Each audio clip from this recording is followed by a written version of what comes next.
Xo'p, bugun biz ko'rib turgan loyiha Reef Luxury Developments deb degan quruvchi kompaniyaning Reef 996 degan proyekti va bu quruvchi kompaniya juda ham qiziq yo'l tutgan. Bu Dubay ko'chmas mulk bozoriga kirib, ular yaqinda boshladi ishni. Yaqinda deganda 1 yil, 1,5 yil vaqt bo'ldi va ular shu GCC deb qo'yadi, Gulf Cooperation Countries yoki Ближний Восток regionida 1000 ta uy qurmoqchi va ular 1000 dan boshladi proyektlarni nomlashni Reef 1000, Reef 999 va shunaqa qilib bugun Reef 996 degan proyektga keldik. Bu proyekt juda ham qiziq men uchun shaxsan, chunki meni yoshligim o'tgan Dubai Production City degan rayonda qurilyapti.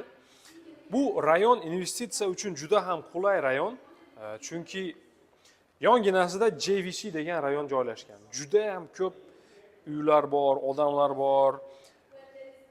Odam ko'pligidan trafik, ya'ni probka, yo'llar ancha muammo bo'ladi ertalab ishga ketayotganingizda yoki ishdan kelayotganingizda. Yana 30 mingtadan oshiq yangi apartament qurilmoqchi. Lekin yonginasida bo'lgan Dubai Production Cityda hech qanaqa supply deb qo'yadi, ko'p bozorga tushadigan uylar yo'q.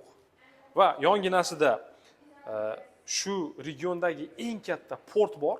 U portning nomi Jabal Ali port va Free Zone, svobodniy ekonomik zona deb qo'yadi. Bu yerda ishlayotgan odamlar uchun JVC ga qaraganda shu Dubai Production City ga kelib shu kvartirani arendaga olishlik menimcha ko'proq mantiqqa to'g'ri keladi. Chunki o'ylang 100 ming dirhamga bir xonalik oddiy kvartirani ijaraga olyapsiz yoki 100 ming dirhamga shu loyihadan bir xonalik uyni ijaraga olyapsiz.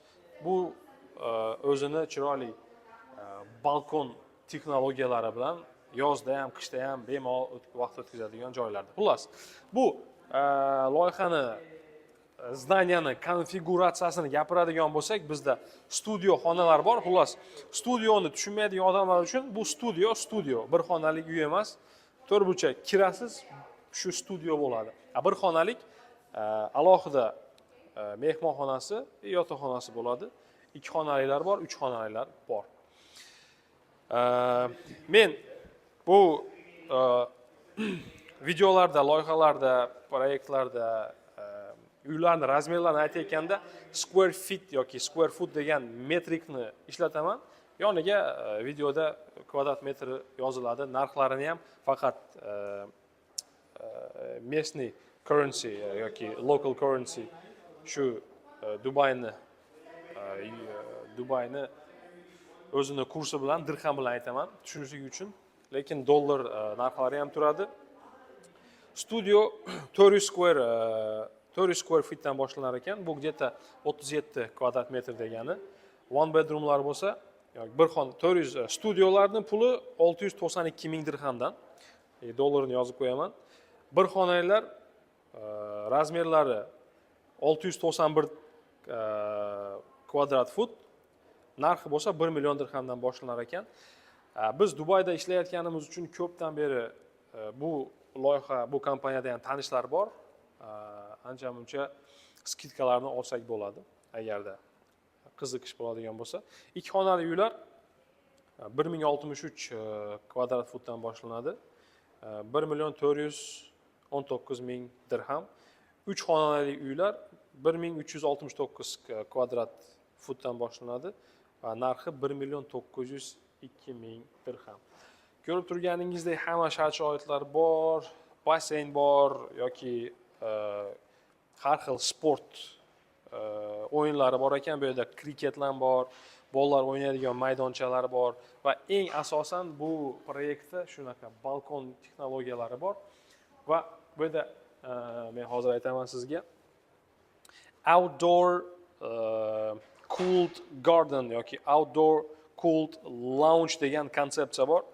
Ya'ni yoz paytida aytganimdek issiq bo'ladi va bu qulayliklarni chiqib ishlatmoqchi bo'lsangiz ham issiq bo'ladi. Bu juda ham unchalik ham odam xohlaydigan narsa emas. Lekin bular qilayotgan narsa tashqarida odamlar kino ko'radigan yoki o'ynab yuradigan joylariga yoki shunga o'xshagan joyini bir alohida joyni bir bog'cha qilib, u yerni shunaqa sovutish texnologiyasini o'rnatishgan. Xuddi o'zimiz taraflarda bog'da o'tirganda yozda ham o'tiraverasiz bemalol. Bir juda ham yaxshi. Farzandlar chiqib o'ynashi mumkin. Yozda o'ynasa terlab, uyga kirsa konditsioner tagida shamollab qolishini o'rniga bu yoqqa chiqsa ham bir xil temperatura 23 gradus va uni suratlarini men ko'p qo'yaman, shuni videoni montaj qilayotganda ko'rishingiz mumkin, videolar ko'p qo'yaman. Bemalol uyda ham 23 gradus, tashqarida ham 23 gradus o'ynashligi mumkin. Xo'p, endi umumiy Dubay bozorida bo'layotgan nima voqealardan men ozgina aytadigan bo'lsam, to'xtang, buni yana bir narsasi ko'chmas mulk bozorida off-plan degan qismi juda ham investorlar orasida ancha hozir mashhur. Bu degani foizsiz to'lov degani yoki rassrochka. Bu loyihada birinchi uyni olmoqchi bo'lsangiz 20% ni berishingiz kerak, boshlang'ich to'lov yoki depozit va 4% Zemельный departamentga beriladi, Dubai Land Department deb qo'yadi, 24%. Keyin hozir 2026-yil bo'ladigan bo'lsa, bu uy 2028-yilni 3-qismida qurib bitilishi ko'zda tutilyapti. Shu paytgacha 50% ni to'lasangiz bo'ladi.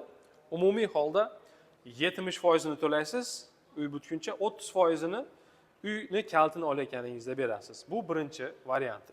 Ikkinchi varianti, xohlasangiz 70% ni to'lab turib, uy bitguningizcha 30% ni uy bitgandan keyingi yana necha oy, 30 oyga bo'lib to'lasangiz bo'ladi 30% ni. Bu degani yana ham qulayroq to'lov yo'li bo'ladi. Xullas shu proyekt bo'yicha juda ham qiziq. Bundan tashqari Dubayda juda ham ko'p qiziq proyektlar bor.